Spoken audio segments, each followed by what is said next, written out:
তো hello everyone, আসসালামু আলাইকুম। রাতের আধারে সমুদ্র পাড়ি দিয়ে শ্রীলঙ্কা থেকে ভারতের রামেশ্বরে আসে একটি পরিবার।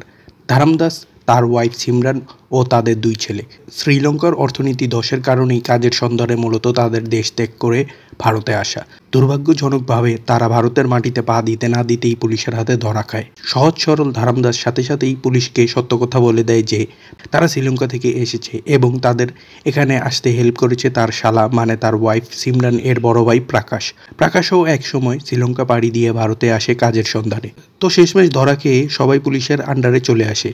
পুলিশ যখন তাদের ভ্যানে করে নিয়ে যাচ্ছিল তখনই ধারামদাস এর ছোট ছেলে তার ব্যাগ থেকে বের করে একটি কুকুরকে, এবং সে বলতে থাকে, শ্রীলঙ্কায় আমরা নিজেরাই ঠিকমতো 3 বেলা খাওয়া দাওয়া করতে পারতাম না।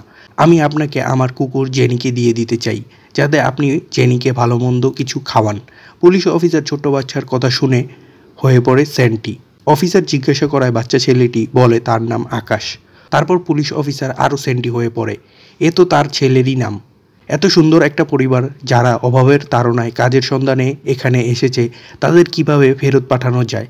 আর থানায় নিয়ে গেলে তাদের অনেক টর্চারও করা হবে। তাই ইমোশনাল হয়ে অফিসার বলে, দেখো, না তুমি আমাকে দেখেছো না আমি তোমাদের দেখেছি।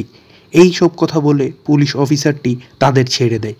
পুলিশের ভ্যান থেকে নেমে প্রকাশ ধারামদাসকে বলে, ভালো হয়েছে তুমি আকাশকে এই কুকুর জেনিকে পালতে দিয়েছো। এই কুকুর আজকে আমাদের জান বাঁচালো। তখন ধারামদাস তার ছেলেকে বলে, তুই এই কুকুর আবার কোথা থেকে পেলি? উত্তরে আকাশ বলে, সমুদ্র সৈকতে একা হাঁটতে দেখছিলাম কুকুরটিকে, হয়তো হারিয়ে গিয়েছে, তাই ব্যাগে করে নিয়েছিলাম। প্রকাশ একেবারে অবাক হয়ে পড়ল, মানে এই কুকুর মাত্র কুড়িয়ে পেয়েছে আকাশ? তারপর প্রকাশ আকাশকে বলে, বাবা আকাশ, তুমি এমন বুদ্ধি কোথা থেকে পেলে যে পুলিশ অফিসারকেই টুপি পরিয়ে দিলে? তারপর পাশ থেকে প্রকাশ এর বোন বলে উঠল, কি ভাইয়া, তুমি আমার ছেলেদের নামও জানো না? ওর নাম আকাশ না, মলি। প্রকাশ আরও চমকে উঠল যে এই পিচ্ছি তো দেখি ডেঞ্জারাস চাপাবাস। ধারামদাস মলিকে বলে, তুই মিথ্যা কথা কেন বললি যে তোর নাম আকাশ?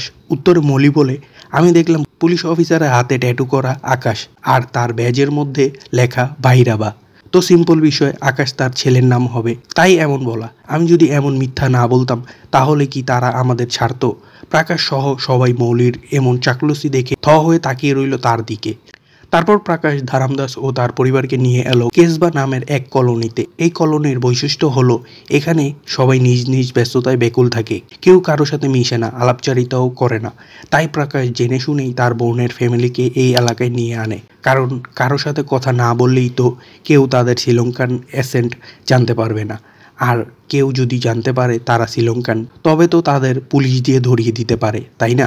কিন্তু হাস্যকর ঘটনা ঘটে যে যেই বাড়িতে প্রকাশ তাদের বাড়ি ভাড়া নিয়ে দেয় সেই বাড়ির বাড়িওয়ালাই একজন পুলিশ অফিসার, যা প্রকাশ আগে জানতে পারেনি।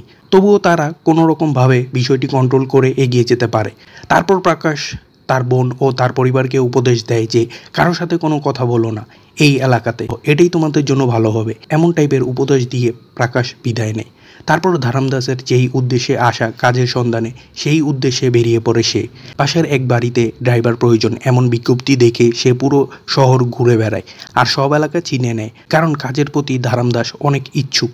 তারপর প্রকাশকে বলে একটি ফেক লাইসেন্স তৈরি করে সে, এবং চলে যায় ইন্টারভিউর জন্য। নাটকীয়ভাবেই পরে চাকরিটি জোটে ধারামদাসের কপালে। সেই নাটকীয়তা আবার মুভিটি না দেখলে ভালো লাগবে না। তারপর পরিবারটি আস্তে আস্তে পুরো এলাকার সাথে মিশতে থাকে। ধারামদাস তার কাজের মাধ্যমে এলাকার সবার সাথে, সিমরান সকালে সবজি কিনতে গিয়ে পাড়ার মহিলাদের সাথে, ছোট ছেলে মৌলি স্কুলে যাওয়ার ছলে, আর বড় ছেলে নিধু বাড়িওয়ালার মেয়ের সাথে। বড় ছেলে নিধুর ব্যাপারে তেমন কিছু বলা হলো না, তার ফেলে রাখা শ্রীলঙ্কাতে গার্লফ্রেন্ড নিয়েও ঘটে এক মজার ঘটনা।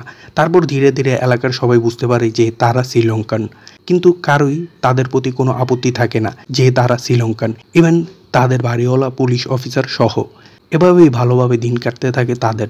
আর তখনই রামেশ্বরে আত্মঘাতী বোমা বিস্ফোরণে মারা যায় অনেক মানুষ।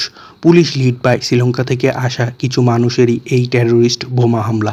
অপরদিকে সেই পুলিশ অফিসার ভাইরাবা, যে ধারামদাস সহ তার পরিবারকে সমুদ্র সৈকতে ধরেছিল, তার কাছে এক লোক আসে মিসিং কমপ্লেইন নিয়ে যে তার একটা কুকুর হারিয়েছে সমুদ্র সৈকতে, যেটা তার ছেলের মতো। ছবিও দেখায় সে, হুবহু মিলে যায় মৌলির সেই কুকুরের সাথে, যাকে সে আকাশ নামে চিনেছিল। এর মানে পুলিশ অফিসার ভাইরাবাও বুঝতে পারে পরিবারটি তার সাথে মিথ্যা কথা বলেছে। এর মানে কি তাহলে তারাই শ্রীলঙ্কা থেকে এসে এখানে বোমা ব্লাস্ট করেছে? তারপর পুলিশ তন্ন করে খুঁজতে থাকে পরিবারটিকে। এরপর ঘটনা কি জানতে অবশ্যই এই মাস্টারপিস মুভিটি দেখে নিতে পারেন। ফ্যামিলি ড্রামা মুভি, পুরো ফ্যামিলি বসে একসাথে উপভোগ করতে পারবেন, কোনো এজ লিমিটও নেই। তো আজকে এই পর্যন্তই। টাটা, বাই বাই, আসসালামু আলাইকুম।